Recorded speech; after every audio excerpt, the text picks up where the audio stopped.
presentation, we were discussing the subject of the gift of prophecy, and we've seen that we want to discuss two threads of this. We want to look back in the lines, and we want to also see when these gifts are going to be restored.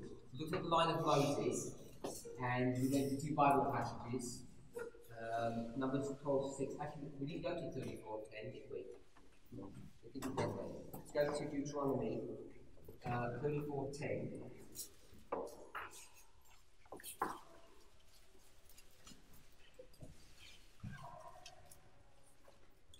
There arose not a prophet since in Israel like unto Moses, whom the Lord knew face to face. In all the signs and the wonders which the Lord sent him to do in the land of Egypt, to Pharaoh, and to all his servants, and to all his land, and in all that mighty hand, and in all the great terror which Moses showed in the sight of all Israel. Then we saw that Moses' name, he's a gathering prophet, and we also saw that his name is to draw out the water, or draw out of Egypt, or to gather God's people out of Egypt. So you can see that in the line of Moses. What about the line of Christ?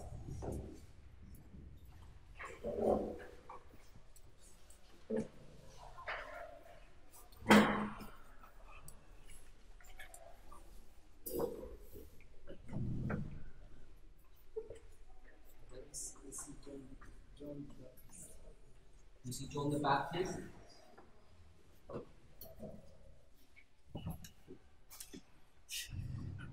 Christ said to John, there's no greater prophet. Where do we find that verse?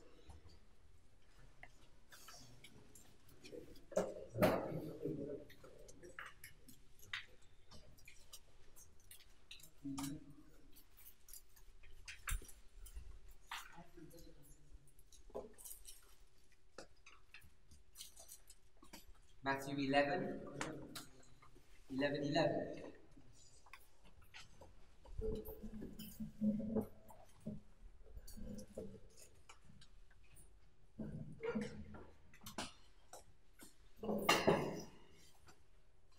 So we've got Matthew 11.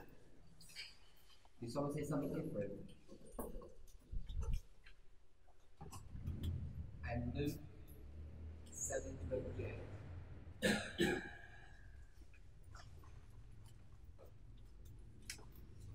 Verily I say unto you, among them that are born of women, there hath not arisen a greater than John the Baptist, notwithstanding, he that is least in the kingdom of heaven is greater than he. But what went you out for to see? A prophet? Yea, I say unto you, and more than a prophet. In Luke 7:28, it says it more explicitly. For I say unto you, among those that are born of women, there is not a greater prophet than John the Baptist. But he that is least in the kingdom of God is greater than he. So it says John is the greatest prophet. Anything else about prophets? That is true. Christ comes as the Christ of the world of Deuteronomy 18. So we've got Christ, and he's going to fulfill Deuteronomy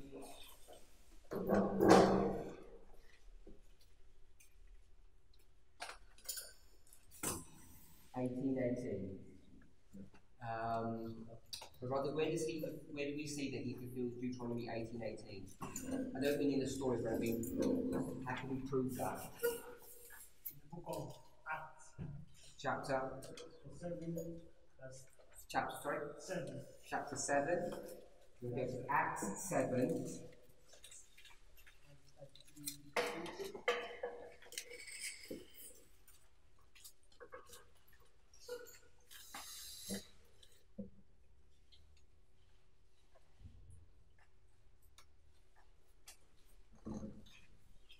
Verse 7. Sorry? Acts 7. Acts 7:37.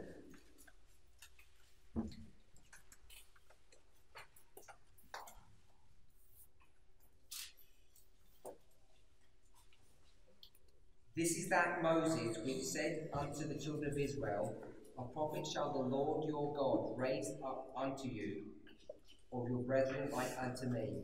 Him shall ye hear. This is he that was in the church in the wilderness with the angel which spake to him in the Mount Sinai, and with our fathers who received the lively oracles to give unto us.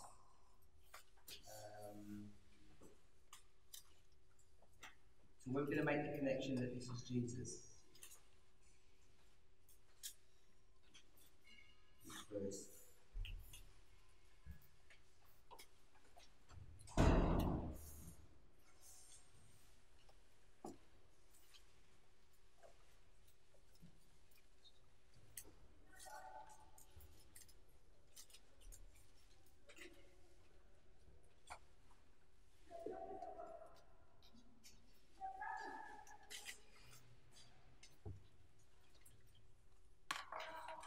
In this chapter, you make the hard connection that this is referring to Jesus. Because 7:37 is definitely talking about Deuteronomy 18. Sorry? 45? Which also our fathers that came after brought in with Jesus unto the possession of the Gentiles, with God drave out before the face of our fathers unto the days of David. So, if you've got a marginal reading, I don't know if you have a marginal reading in your Bible. Do you have a marginal reading? Tell me what, even if you don't, it doesn't matter. What's the history here in 45? Which also our fathers, so it's in the past, it's not present, that came after brought in with Jesus into the possession of the Gentiles, whom God drave out before the face of our fathers unto the days of David. What story is that talking about? Entering into Canaan. Entering into Canaan. So that who is that Jesus? It's not Moses. That's Joshua. Joshua and Jesus is the same word. One's Greek, one's Hebrew. So that's Joshua. So I don't think in this passage there's a direct reference that this is Jesus, but what he's doing is what? What is he doing? He's giving history after history, but he's choosing his history carefully, and each one of those examples is pointing to Jesus. So even though this is Joshua, this is pointing to Jesus, who's going to bring his people into the promised land. So we could go to another passage which directly tells us that Deuteronomy 18 is referring to Christ. Does anybody else know the other one? Okay? Acts 3. Verse.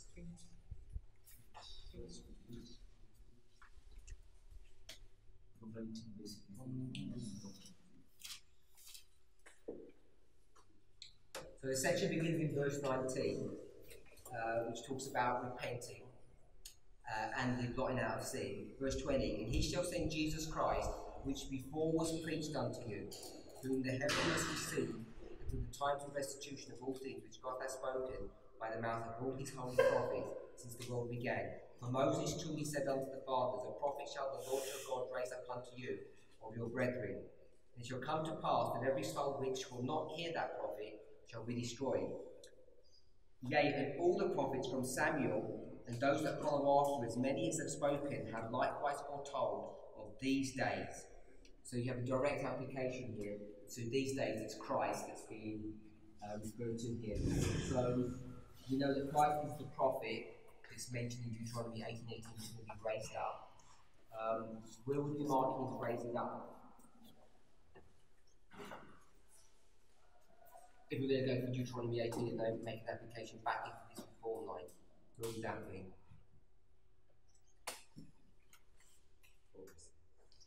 4 BC. Time at the end. So we can mark it time at the end, but when we do Deuteronomy 18:18, we make it 20 years after 1798. We have a waymark that highlights the increase of knowledge. So it would be a waymark, and everyone has done an increase of knowledge that way. So do we know what event that would be? Have an event for that? 4 BC is his birth. Do we know when he was marked as a prophet here at the increase of knowledge? Are we okay with that? When he's 12 years old? When he's 12, he understands who he is. He sees the prophecy of the Lamb being fulfilled before his eyes, and he realizes that's him that's being portrayed here. And he's teaching the people. When did Moses become the prophet of Deuteronomy 18? So when does, that's a good question, we can do that one. When does Moses become the prophet? At the burning bush. And what way, Mark, is that, the burning bush? Formalization of the message. So that'd be a little bit further. Do you have any thoughts? I was just thinking, and I was thinking, if Moses is formalization, ours also has to be around that. Okay, so we'd make it, you would make it when he was talking, make it when the formalization of the message is. Perhaps if we use Moses as a template. Which would be when we mark the formalization of the message. Right? The spring of things. 6 months later, place this, that at the bottom. Okay, so we'd make it when John begins his ministry. That's where we mark the formalization. Taking a closer look at it, prophet before Bible, because there is I don't know where we can put it in the way, in the line, but in the time that is the wilderness and he's studying the things of nature and he's having an understanding. Okay, so we bring it before the burning bush, which is when he's 80. You're saying it's between 40 and 80. Yeah. What's he doing when he's in Egypt before he leaves? Before he runs away from Egypt, what's he trying to do? Sorry? Can't hear you. He tries to use his heart. Let's be positive. What's he trying to do? Don't do it in a negative way. Sorry? He's trying to fulfill his mission, which is a prophecy about him. He's trying to fulfill the prophecy. So he's self-identifying as a prophet. You already recognize him as a prophet long before he leaves Egypt. He's just waiting for an opportunity to do that. And the opportunity arises one day when he kills that Egyptian accidentally. So he's already a prophet before then and he knows it. I'm understanding what he's saying, but I think the Lord begins to speak to him face to face in the burning bush. Though yes, he was a prophet, but the face to face interaction is when the intimate begins. And where does God begin to talk face to face with Christ? It's not at the formalization, and you might argue that it's at his baptism, where the dove comes down in direct communication one-on-one. So, like, you're saying that a prophet, so when we speak face to face, do we mean that God is going to speak to Moses face to face or all of his life? Because there's something to understand. That even before the burning bush, I think he's already authoring the book of Moses before that event. Was that communication with God? Inspiration. So he's doing it before the burning bush. So I think it's a prophet before the burning bush. If we were going to mark this, if we would go to Millite history and make 1818, the raising up of Miller, which we know is the increase of knowledge, because we've got that as a hard date, and then we use that to go back into these lines because that's our template. You'd be, I don't know if false is the right word, but Jesus at age 12 would be the marker I think we could go for, because there aren't that many before that. And if you were going to do that, then if you went back to Moses' line, you could also mark when he was 12, when he goes into Pharaoh's court to begin to evangelize and begin to do the work for them there.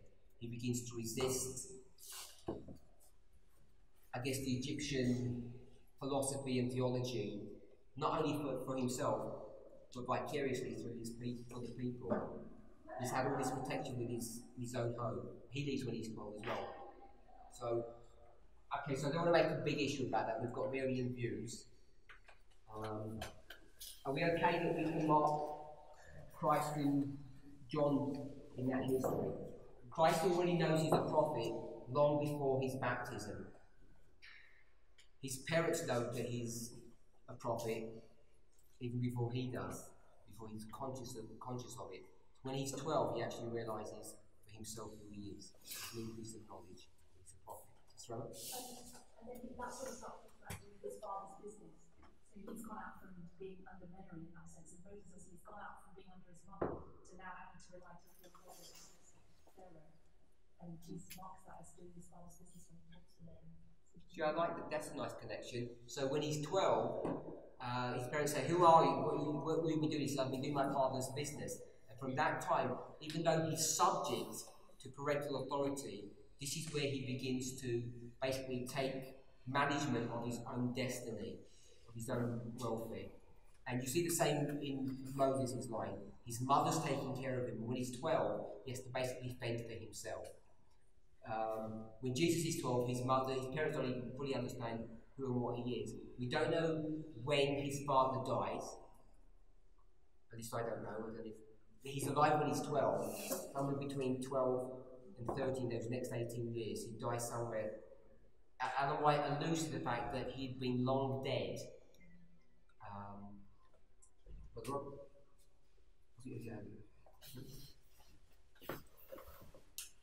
okay, so we've got two testimonies. So we're pretty sure that this principle is correct. That you see prophets raised up to do a special work in a reform line. What about Moses? Sorry, Miller.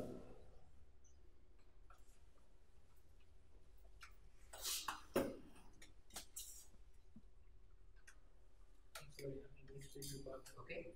So when Moses is writing the book of Genesis and is interacting with nature, is he taking a direct vision for him to get the content for the book of Genesis, or are these stories in the book of Genesis something which has been handed over from generation to generation? Because I don't know, but it's there in my mind, I don't know where I got it, but I think he had received this instruction had been received from generation to generation.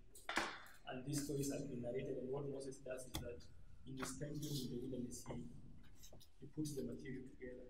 So I just want to know, did he really go into like a vision and receive the instruction to write the book of Genesis and Job, or is it something that has been added over? Because I'm tending to see a distinction between this face-to-face interaction and a point at which someone is increasing in knowledge. I don't know why in my mind it's a bit distinct. So is he just a historian, or is this direct revelation? But my question to that would be 2 Timothy 3:16 says they were all inspired by the Holy Spirit. What does that mean? No, I don't think that is the argument. At least I'm not saying he was not inspired. My issue is Moses receiving, is he recording something which is inspired? Is he receiving a vision directly from God? I don't think the problem is about inspiration. I just want to understand what this face to face is. Okay, so one thing, when you, I think it's education page 46, she's going to give 2 classes of reference. She's saying, I think basically just adding something there. He's saying that a prophet in his strictest sense was one who was inspired by the Holy Spirit to write. So I think Moses then qualifies to be a prophet in that sense. He's a prophet in his strictest sense because he's inspired before the burning bush. Comes to that's description of a prophet from Education page 46. Sister Ellen? It says that under the inspiration of the Holy Spirit, he wrote the book of Genesis and the book of Job. I don't know if that helps answer this question. The long years of the desert solitudes were not lost. Not only was Moses gaining in preparation for the great work before him, but during this time, under the inspiration of the Holy Spirit, he wrote the book of Genesis and also the book of Job, which would be read with the deepest interest by the children of God until the close of time. But I'm going to take his position. You could, just because it's under the direction of the Holy Spirit doesn't mean it's direct revelation. That he hasn't heard of Job. Job is contemporary with Moses, thereabouts. They're living in around the same kind of time. Job might have just died when Moses comes onto the scene. But he would have known about this famous rich man. So it's not something that no one's ever heard of, and he's just writing his story down that God sort of whispered in his ear. It's a story that everyone knows. So just because it says inspiration, it doesn't necessarily mean it's direct divine revelation, which is, I think, the point that Robert's making. And for example, when it comes to the Gospels, these people are recording history, and I think how the Spirit is directing them is to pick up on which history is important to be recorded in the Bible and which one is not. I don't know if they really, like, one of the Gospels is going to tell us that Christ did many things, but not all of them were recorded. So I agree with the fact that they were inspired, and the inspiration was the Lord was directing them on what to pick and put in the Bible. But I still don't see that as a direct revelation and direct communication with God through vision. Okay, so it's a good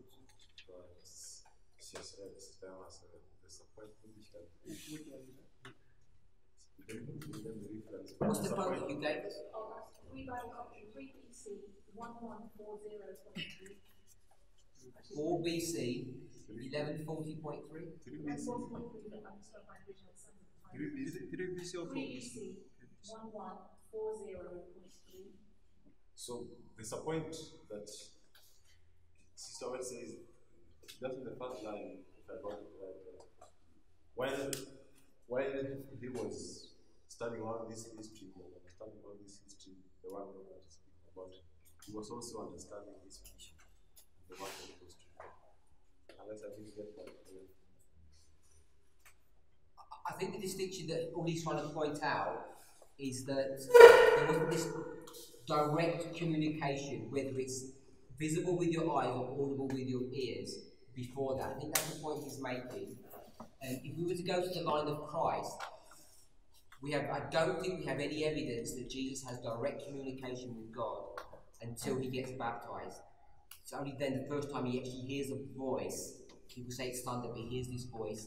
In the wilderness, you don't see God.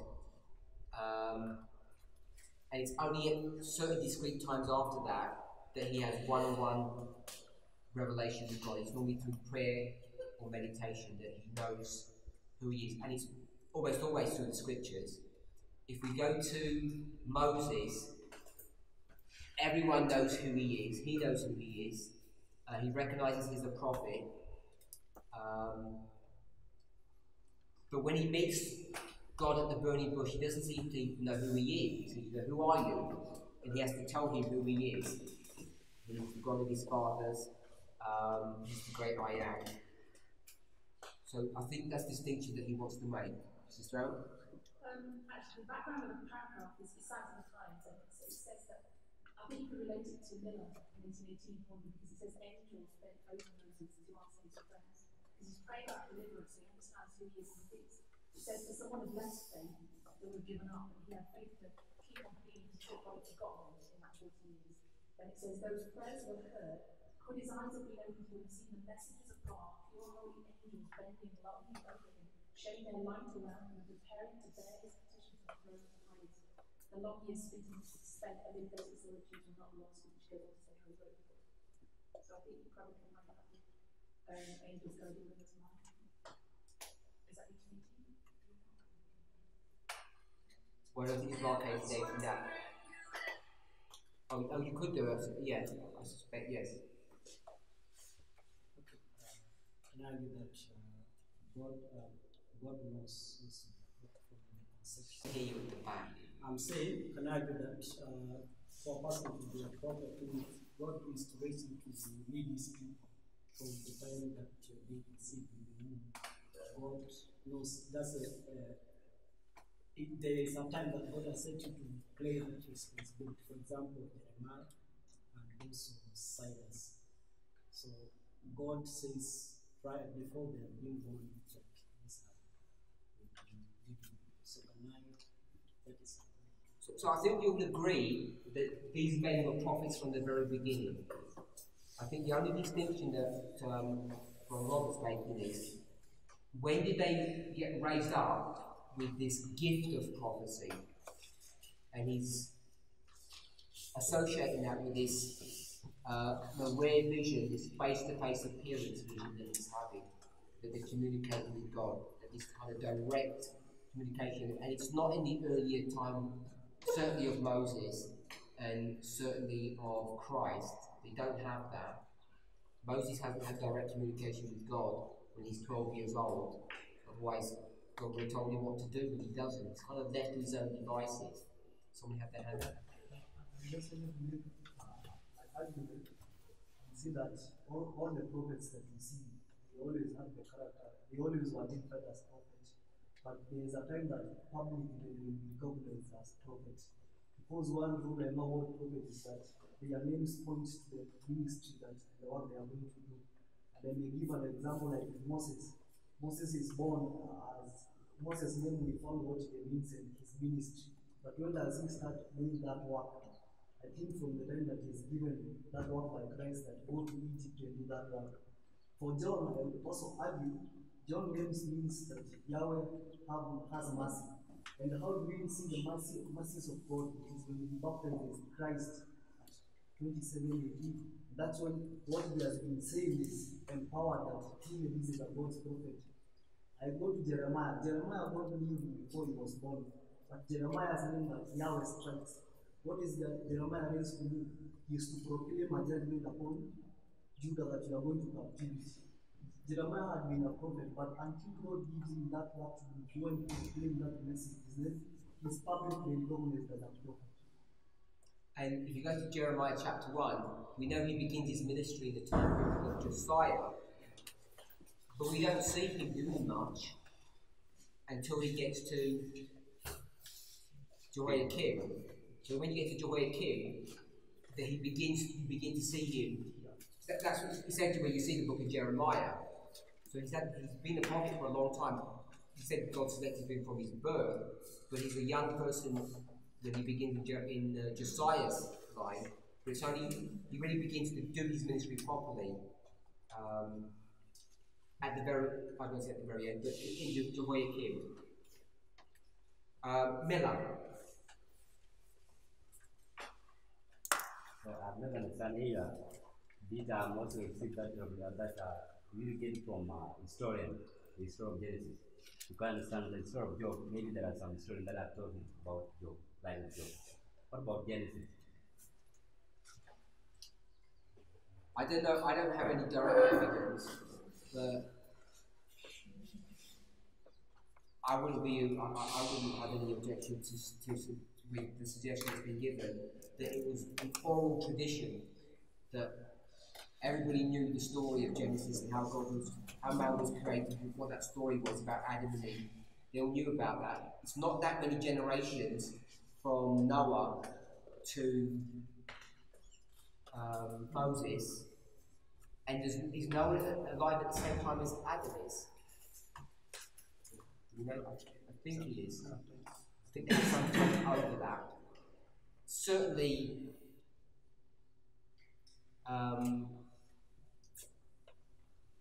Adam's son, or I think his son Seth, I'm pretty sure there's a reasonable overlap that he would have had first-hand information. Then from Noah to Moses, it's only about 2 generations of overlap. So it's not that difficult to transmit that information. The angels guiding and directing. There's some things you don't know. There's a way of expressing things which is above and beyond the historical events. That's where they would come into it. It sounds reasonable to me that when she puts Genesis and Job together, that Job is a historical figure. He's the richest man in the East. Everybody would have heard of him. If you're living in that locality, you might not know all the details, but this man gets everything that he owns gets destroyed miraculously. That would have been a pretty famous story. The details of it, maybe people don't know the inside story. You know, if you have like the secret camera, what was going on. That's what angels would have revealed to him, the things that no one could have known secretly. They're like the conversation that he's having with God. How would anybody know that? Maybe not even speaking, maybe he's thinking. Those kind of things angels would have revealed to him. But the story itself, I think, is a historical story. You know, all the dates and the ages of all of those men, that's all just chronology, historical history, I would think. Miller? Does anyone else wants to make a comment? Just one line from that same passage, it says, while he was in the wilderness, it says he recounted all God's dealings with the faithful in ages past and his promises of future good. His soul went out toward God on behalf of his brethren in bondage, so he was recounting all those. What? That's Signs of the Times, it's the same place as the other one. Signs of the Times, February 19th, 1880. 18. That's paragraph 13, same passage. What about Miller? Where do we see to be the prophet? Because the obvious one is 1818.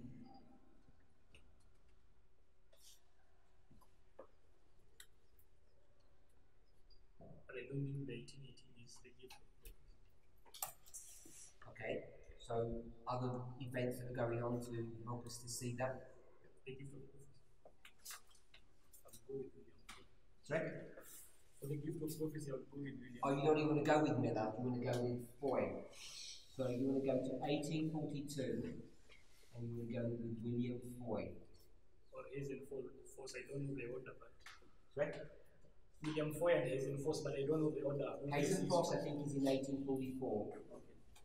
So we'll go with Foy. So, I think the lines that you've laid from Moses Christ and now we have Miller, we were identifying the prophets in those lists, but we don't come to the details of identifying what kind of prophet he was. Because like, we have to go back to the history of Christ and see what kind of prophet is John, what kind of prophet is Christ. Because we are not really agreed on that.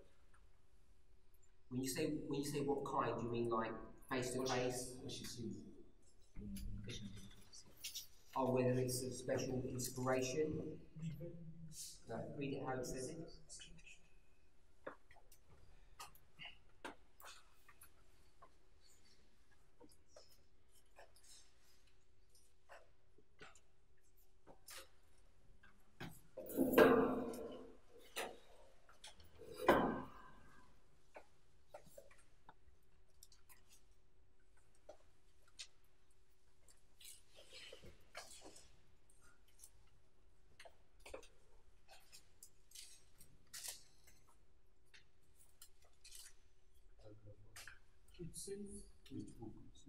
Education 46. Which paragraph will we go to? Paragraph To meet this growing evil, God provided other agencies as a native parent in the work of education. From the earliest time, prophets have been recognized as teachers divinely appointed. In the highest sense, the prophet was one who spoke by direct inspiration, communicating to the people the messages he had received from God. But the name was given also to those who, though not so directly inspired, were divinely called to instruct the people in the works and ways of God. The training of such a class of teachers, Samuel by the Lord's direction, established the school of the prophet. So, two types of prophet. In the highest sense, the prophet was one who spoke by direct inspiration, but it's also those who are divinely called to instruct the people or just to teach them. So you've got divinely appointed teachers and people who tell you directly what God said. So, you read this sentence, the question is the highest sense of prophet was one who spoke by direct inspiration. That direct inspiration is called direct communion with God. What does direct communion look like? Because that's what we suggested you and wrote. Direct communion with God. Is direct inspiration equal to direct communion with God? I don't know what you mean by that, by direct communion, face-to-face communion. Well, I don't want to get too aligned with Robert on this side. All I was doing was marking the fact that he was making a distinction that when Jesus gets baptized, I think it's the first time he ever hears the voice of God, like audible. When he sees the burning bush, it's the first time he's ever seen a visible, physical manifestation of God. Before that, he could have had impressions, angels are directing him, he has an awareness, could have read about something, could self-identify. So I was just, all I understood that he was saying was there was this distinction when you take the same person in these two parts of their ministry. And I think that's correct. I'm not trying to suggest, I wasn't trying to suggest anything more than that. And I'm not sure if he was trying to suggest anything more than that, except to identify that when Moses is 12, God, he didn't have a vision that said anything. He didn't have any direct communication. There is an awareness. I don't know how that happens. Maybe angels inspire you to think that. Maybe you have this feeling, whatever it is. But there's no record of him having any direct communication or direct inspiration. Okay, but direct communication, go with that. Direct inspiration means. You. So, if I'm understanding where in that paragraph, it says, in the highest sense, the prophet was one who spoke by direct inspiration, communicating to the people the message they had received from God. So, according to me at least, how I understand is that the prophet who receives direct information, direct inspiration, is the one who receives a direct message from God, and then he communicates this to people. He has that direct communication, one-on-one communication with God. Go to Moses, tell me when that happens. First time. The first time, if I go to Moses, that happens is at the burning bush, when he's having the direct conversation with God. Okay, so at the burning bush, God says, I'm the God of your fathers. Yeah. I'm telling you to do this, this, and this. Yeah. And then I want you to go to the people to do that. Now, you know that that's the formalization of the message. Yes. The formalization of the message means the message had already come. When he kills the Egyptian, people say, what are you doing? And what did he say? He was trying, you see, Moses understands that he's supposed to be a believer. How did he understand that? Not only does he understand, he tells the people, I thought you all knew what I'm supposed to be doing. It's not just my idea. You knew who I am. Everyone knows who he is. So I'm going to say this. He says, communicating to people the messages he had received from God. What message is he giving to that Jew? He's giving a message. Yeah, what message is he saying? Certainly from God. Right? He's giving a message. He says, I'm the Messiah. You already know that. Why are you arguing with me for? And the Jew says, you're not my Messiah. I don't accept you as my Messiah. But he says, where did he get the idea that he was the Messiah? So I think what happens is that the instance of the moment we see this direct conversation with Moses is that the formalization, as the waymark itself suggests that the message now is formalized. As in, we can now see Moses as a prophet. But maybe in a way God had, I'm not sure about that. But maybe in a way God had communicated, because for you to understand this story that is supposed to be the deliverer, therefore he must have a knowledge of this message already. Okay. So I think at the burning bush, the message is only being made formal. Okay, so question for Brother Robert. This is the question that Brother Rogers asked. In 1831, what's Miller doing? That's his question. Why is he going public in 31? Why? What's he saying in 1818? He has read the Bible in his country. He's come to the conclusion that what? 25 years. In 25 years, which is a binding of, so the message is finished here. Why does he wait until 1831 to begin to preach? And you don't know. You don't know? My brother, why did he wait till 1831? Yeah, because he never received a very deep conviction. But by the time he received a very deep conviction, It's not true. No, he's sure. He says in 25 years, I'm sure that God is coming back. So why does he wait? I don't know what 18 to 20, 31 is. Is it 13 years? Why does he wait 13 years? I don't know what that prophetic number means. It's something. He waits for 31. What's he waiting for? What happens in 31? God speaks to him. And what does he say? Yes, I was saying from God. And what does God say to him? No, before that, what does God say to him? Good things to the world. So, is that direct communication? Yeah. So, you could mark it at the formalization. So, if we could do that, then Miller becomes the prophet in its highest sense when God directly tells him, and he, like Moses, asks for a sign, and so he gets the sign. Moses doesn't like the sign of the leprous hand, that's not the one he was looking for. Just like Miller doesn't like the sign he's given. So we mark it back here in the formalization, which someone else was saying, Brother William was saying, at the formalization, something special happens with Moses.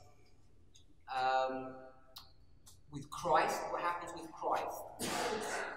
What happens in the spring of 27? John begins his ministry. Is that the same way mark? If we're going to mark 31 to 33 is one way mark. We've got 31, the burning bush, then the spring of 27. John begins his ministry, and what does Jesus do? Sorry? He hears the call. I don't know if we can find that quote, probably in Desire of Ages. He hears the call, and like the rest of the people in Israel, he knows that this is the call for what? He knows it's something different to other people. He recognises the call that he needs to stop doing what he's doing, which is this 18 years of carpentry work, and now he's entering into a new phase of the ministry. So he sees that as the call.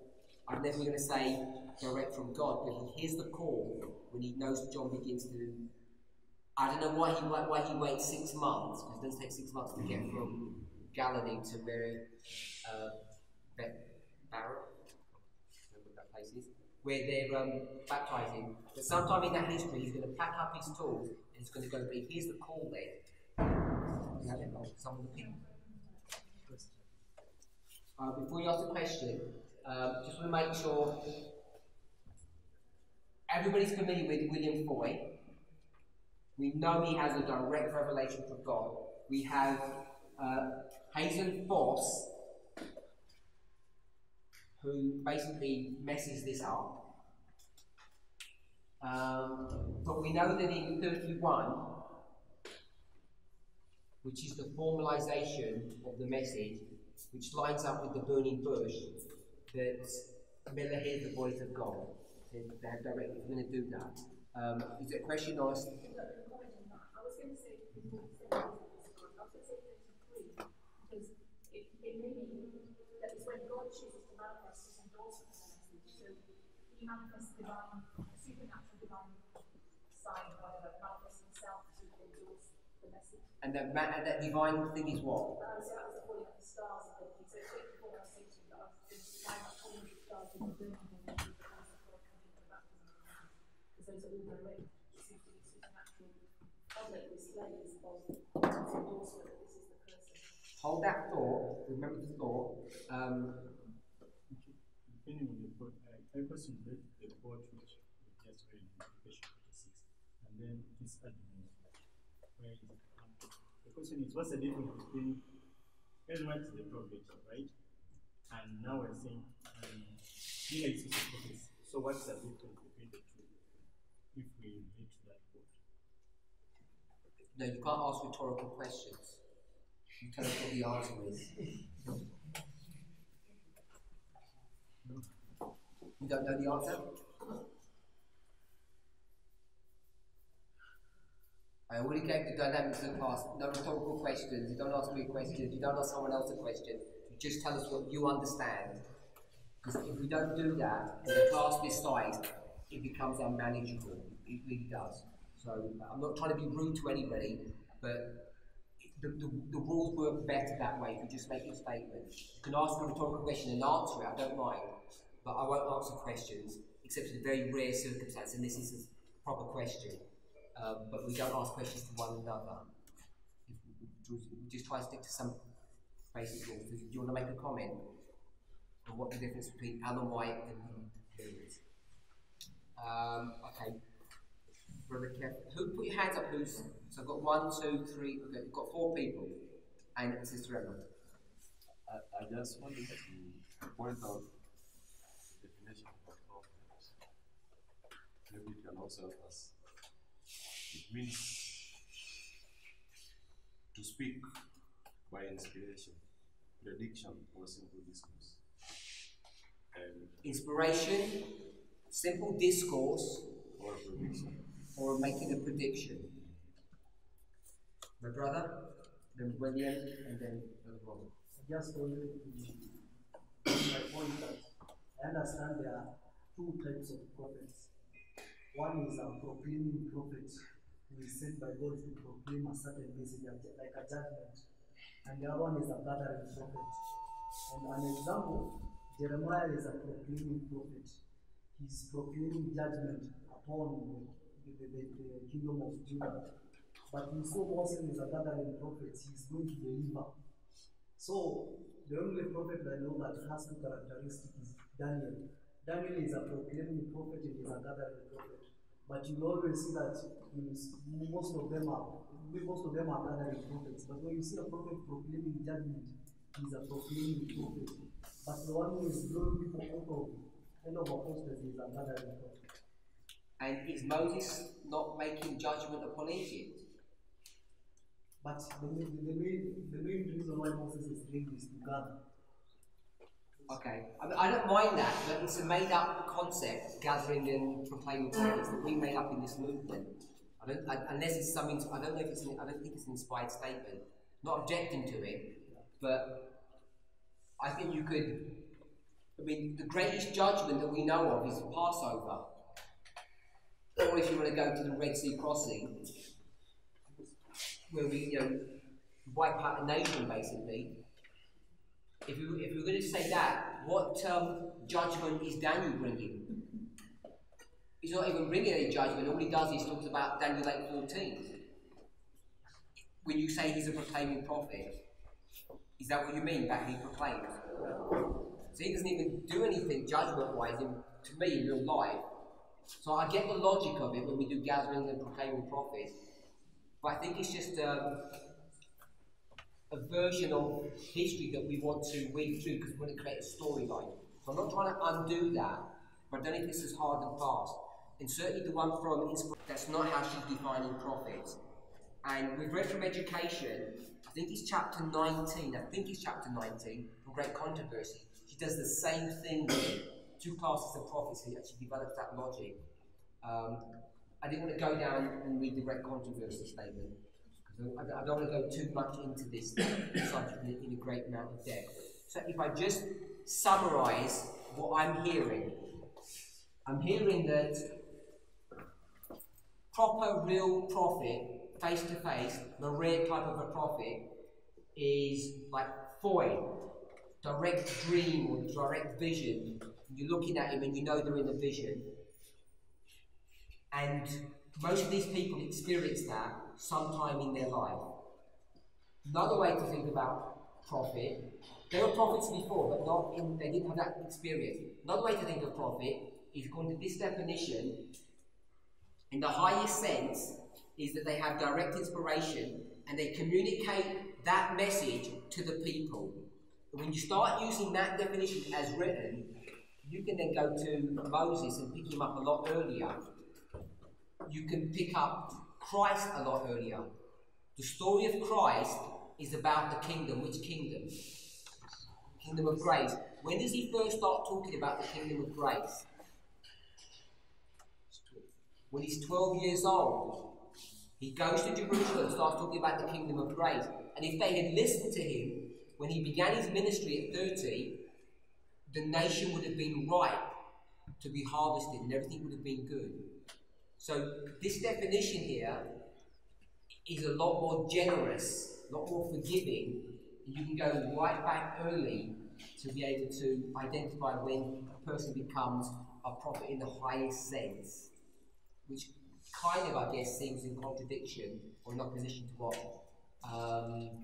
Brother Robert is suggesting when he's picking up this concept of the Marais type of a prophet. And we've read that in Numbers 12:6.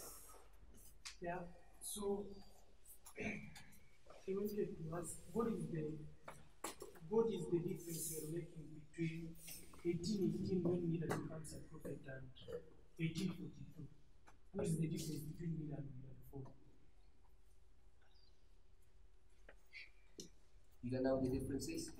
Yeah. No, William Foy, because he said William Foy in 1842 he has this direct revelation from God. As St. Miller has a direct revelation from God, didn't he? Certainly not in the same way. I don't think you can go back into any part of Miller's life. He says, God spoke to me and told me this thing, and I'm going to relay it. Yeah, Ellen White over and over again says, I went into vision, God or the angel told me this thing, and I'm just relaying it to you. I'm just a conduit.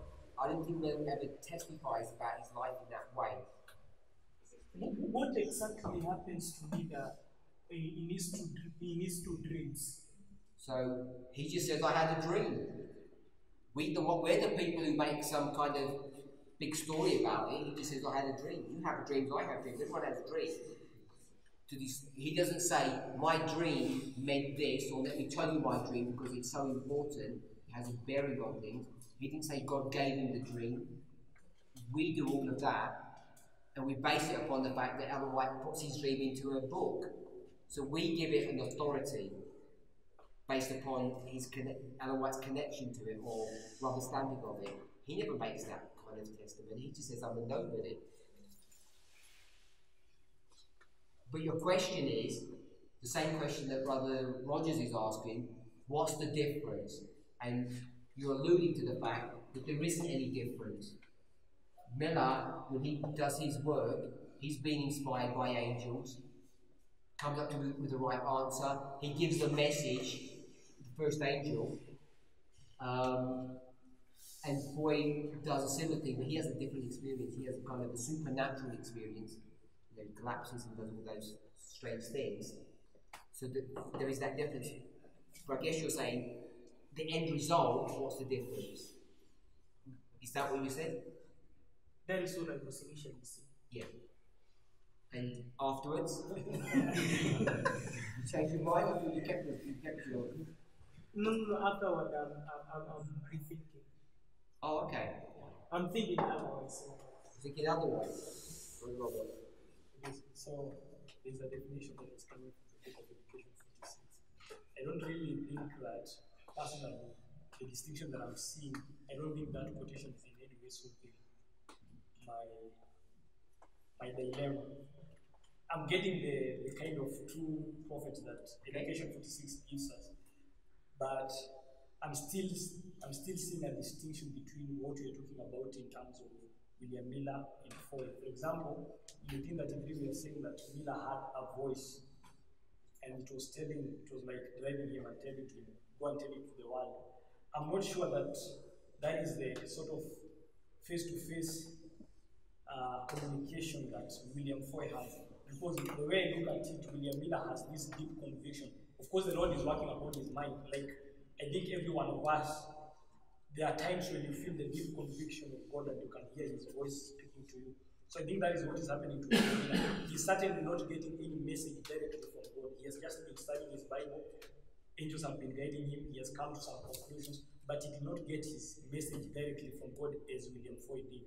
So I'm still seeing some distinctions between William Miller and William Foy. I'm still seeing the distinction. Okay, so let's go back to Christ. Christ is one man that's going to span this whole history. And in the earlier part, he just has an awareness. His mother told him, he has a feeling, angels may speak to him, he reads about himself. But at some time, in the second part, now he not only he hears, everyone can hear it. There's a physical manifestation that God communicates with him in a way that he hasn't done before. But it's one man. He was a true prophet in his highest sense before, and he is in the second half, but now he has this direct communication. We go with Moses. Prophet of the highest sense from the very beginning. He's one man all the way through, but at the burning bush he has a direct manifestation. So those two are okay. We go to Miller. We can mark as a prophet at least from 1818 and at least from 31 because God speaks to him. So we can see he's a prophet at the beginning. We'd say by inference he's a prophet all the way through. But in Miller's line, you're saying that there's two men in this example, Foy and Miller. And instead of trying to change this definition, not one from education, but the definition that you're made up, I'll put it that way, instead of trying to force this to work, here it's just two men. In the other ones it's one man, and now it's two men. And that's not a problem. So, if we were to do that, by the time you get to 42, if we went back to 40, from 40 to 44, what is Miller's role? What's he doing? What great work is Miller doing from 40 to 44? It's proclaiming the message. So is he and she and he and she? There's 300 of them. 299 plus him. He's not doing anything unique. What else is he doing that's special? He's not producing the chart. He's dragging his feet. He's sending people in wrong directions, like saying it's 1843. He gives some clues in 43, saying, I think it's going to be in October. And when it's not October, he just changes the date to spring. So what's all this great prophet work that he's doing from 40 onwards? By the time you get to 44, what's he doing? He's rejecting. If you reject, that means you're definitely not a prophet. I think you could argue that he's a prophet in this beginning bit.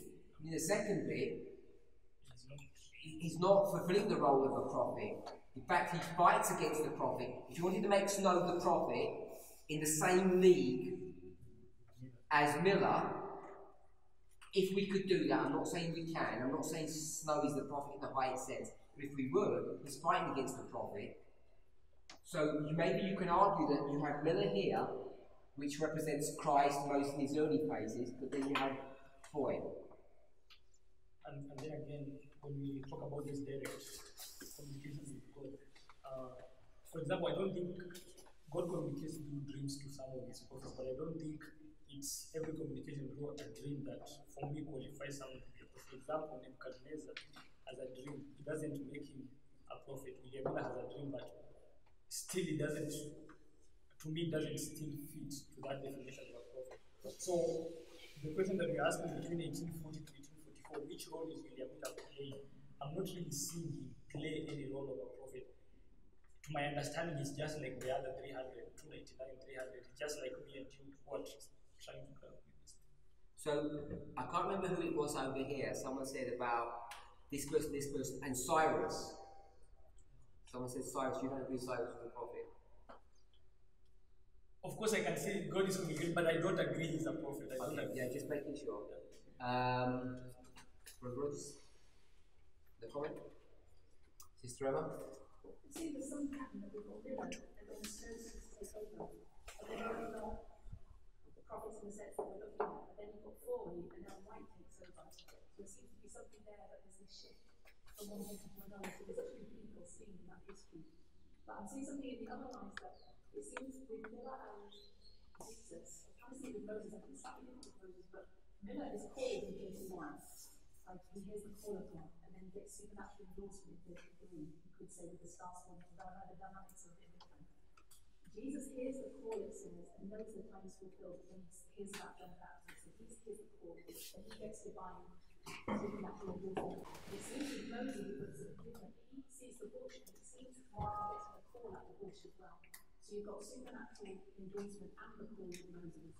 Then you've got the circumcision, so you've got another supernatural endorsement. So it seems to be two supernatural endorsements with Moses, showing two things in some way. And I can't put it together, but there's some pattern there with the call and the endorsement seems to me. So all I want to do, go back to Sister Emma, is because she's marking these two things. I think you can mark them in all of those three histories. So in Jesus, you've got the spring of 27 and the autumn of 27. Then in the line of Miller, you've got 31 and 33. And in the line of Moses, you've got the burning bush, and you've got the descent of Christ when the angel comes down to try and kill his son. Which is the big formalization with the first empowerment. So this is crossing those two things. So, Christ line, you've got the formalization and empowerment, that's the same. Moses is the same. And Miller, where's the formalization? That one's different. So Christ is different too, formalization. Oh, actually, No, Christ is the same. Spring and autumn is formalization and empowerment. Because you'd have to do 31 or 33 and 40 to make it equivalent. You wouldn't do that.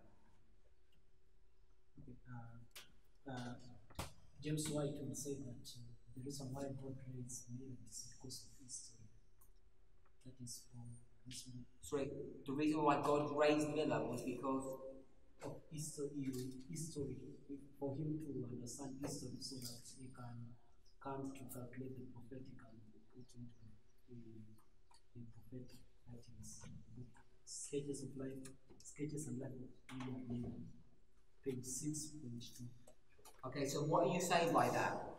What's the point you're making? So what I want to say is that God raised Miller before to give him, first he has to understand the histories of life before, so that when he comes to give the prophetic exposition and directing God people to the second coming, he is well versed with the histories, and that is what James White is writing about.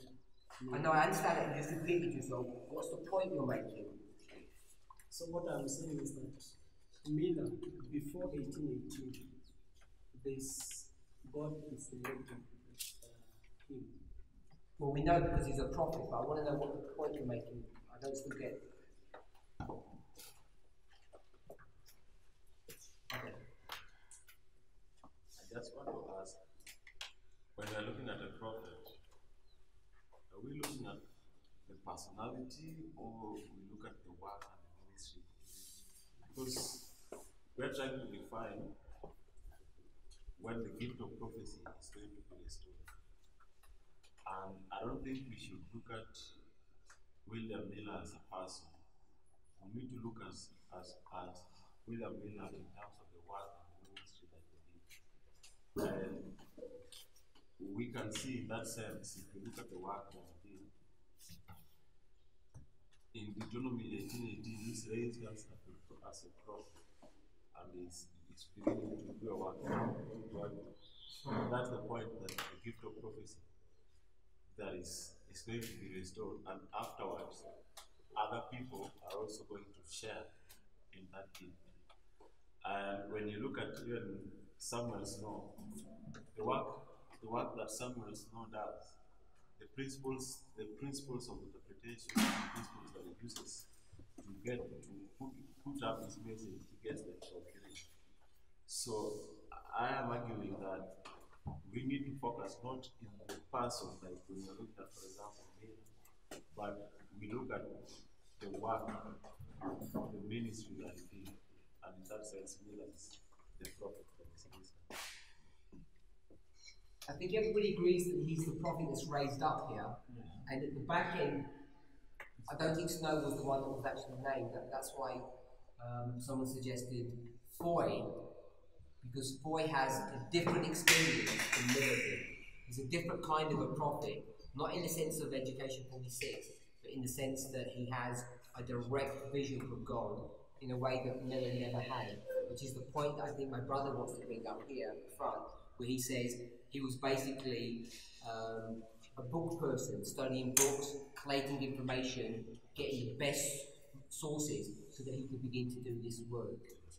But now in that sense, they share in the gift. Not if they're seeing the direct, they share in the gift that already been restored prior. Who shares in the gift?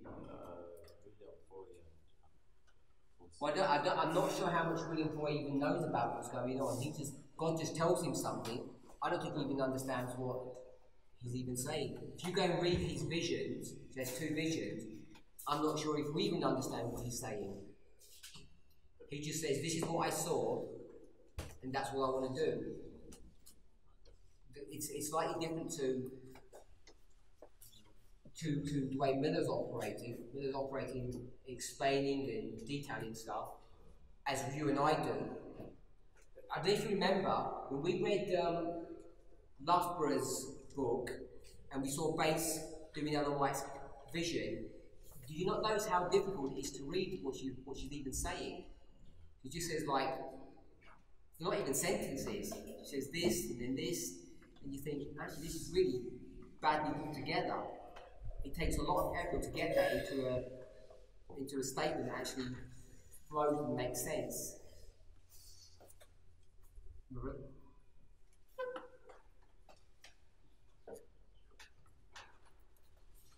I think what we can see from this is one of the questions that we have the gift of prophecy in our language. And I'm wondering, I saw we're moving away, but when we read Miller, why is it becomes so complex? Why does it come so complex for Miller? You don't believe in the prophet. Just for his point, I think there's a clear difference between Miller and Foy. For example, let's replace Foy with Ellen White, because it's Ellen White takes over what Foy is supposed to be doing. I think I don't have the words to explain, but you can see that William Miller and Ellen White are totally different. So probably if we can fit in Ellen White there, probably it can make the distinction quite clear between Miller and White, because I think Foy and White are playing the same. I'm hoping most of us can see the difference. I don't, when you make this distinction, I don't see it like we're taking Miller and trashing him or making him lower than he really is. I'm not trying to do that. I'm just trying to understand what I'm hearing from you. That there comes a point in a person's ministry that it changes. And now you have this direct communication with God. And in this history, it doesn't seem to be that it's Miller that gets that. And I don't know why. I'm not trying to make any assertion of why that happened. All I'm saying is, at the latter end of his life, last 4 years, he doesn't contribute that much. It's Foy that begins to do that work, and I'm not trying to bring Stowe into that story. Mr. Robert. You can hand up or?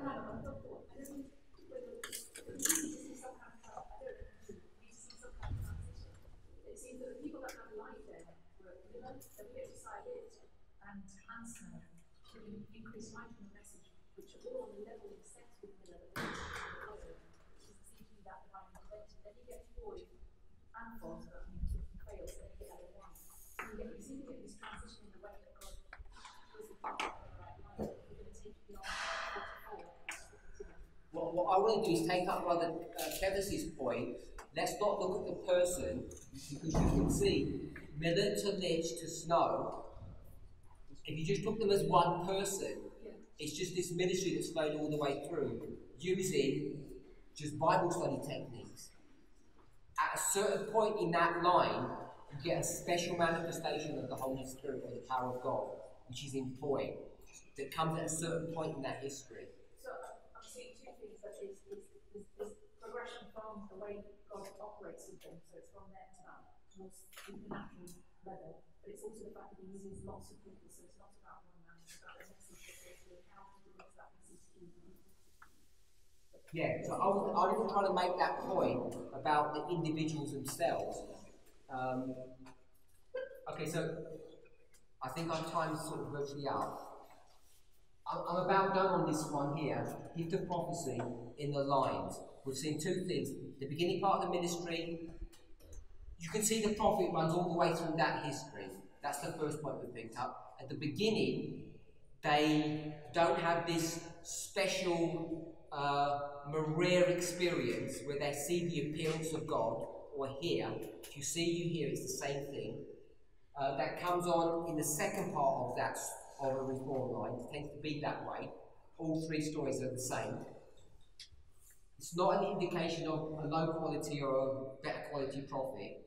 So I'm not sure if Education 46 is being applied at this level. Sometimes it's an individual person, sometimes it can be multiple people. We have the issue about John and Jesus in Jesus' line, we know that. So that seems to be what we've concluded, that there certainly is the gift of prophecy.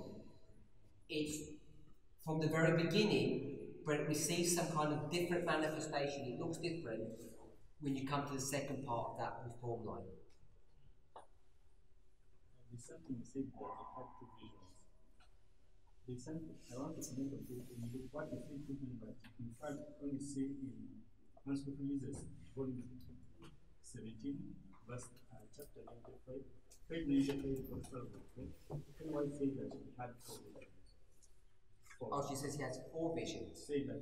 Then another time there was Paul that had visions. He had four visions. They were written out and published, and it's clear that I cannot find them in the Bible, but we have more. So many times he had four. So 17 MR 95 and boy. Okay, I guess the reason I took two is because if you go to the Pioneer writings, there's only two that are documented. And then what I can say, I think from what paper say that, let's look at Miller. Miller has a ministry. Though he's a person who was raised in that ministry. The other prophets who come after him, they're just to back up on what Miller is proclaiming and instructing. Okay, but I don't know what you mean by that, because you said that let's not look at the personality, but that's what you're doing. You're saying these people back up this personality. The message is preaching. Because you're not happy just to dump Miller. You want to keep him as a personality. I'm saying let's dump him. Let's just say he got the message, and the message went on to Lich, and then the message went on to someone else. So it seems to me that you folks are the ones who are keeping the personality. I'm saying Miller is just better. It's just if you look at the beginning, someone else takes over.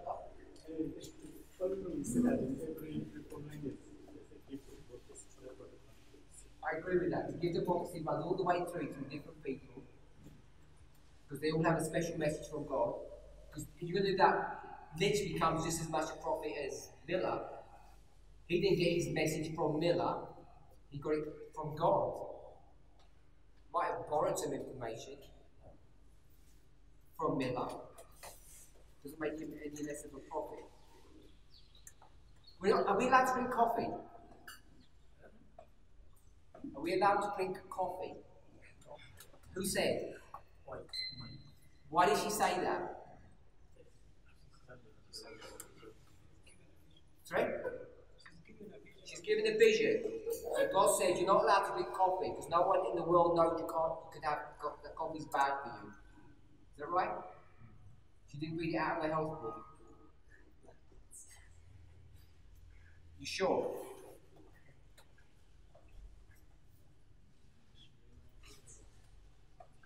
I'm not convinced about that. I'm convinced most of her health messages she takes from health books, packages them up in a nice book and gets a divine stamp on them. But they're not direct revelation, I don't think. I don't think that makes her less of a prophet, because she borrows information from everyone. You can go to a lot of her work to people to call that paganism. outside of the scope of health, even in some divine issues. I wanted to insert another line, the line of Ezra. So, like, I can see Ezra playing the same role that William Miller is playing. He's like this reformer who has been reading the Word of God and has been organized to do this great work of reforming the people. But at the end of the work of that reformment, the Lord is going to raise up Zechariah and Haggai. And these people have the gift of prophecy, at least the way I understand it, which Ezra did not have.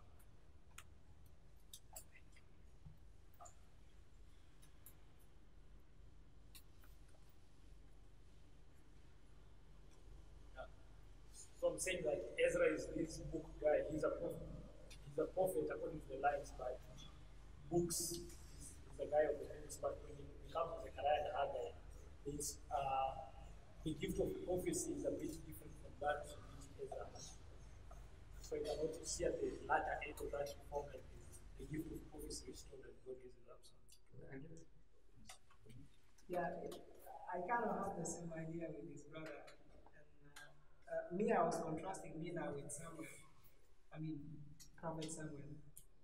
Because in the education, the book that we have just been reading, paragraph 2, Ellen White talks of Samuel gathering the young and then to teach them, and afterward they became the prophets. And I was contrasting this with William Miller in the sense that William Miller also gathered people. And these are now the lights of folk we are now calling Ellen White, before and the rest of them. So that's really what I was seeing, because if you read in the second paragraph, that's after I was passing through, that's what came in my mind. Okay. So have you finished what you want to say about Ezra? Okay, so we've created another line of Ezra, and then tomorrow we're going to look at when we're going to restore this gift. I've run out of time because the camera goes.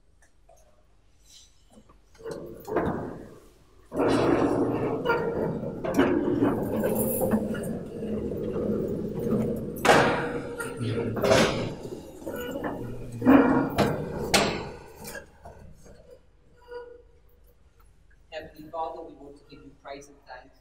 We ask, Lord, not only that we would have a clearer understanding individually, but that we could come from these studies with a unified single voice, that we might all be teaching the same truth, even though our styles may be slightly different, but people will know that you have been with us. And the evidence of that would be that we are walking and speaking in unity one with another. Please be with us and please bless us through this day. We ask in Jesus' name. Amen.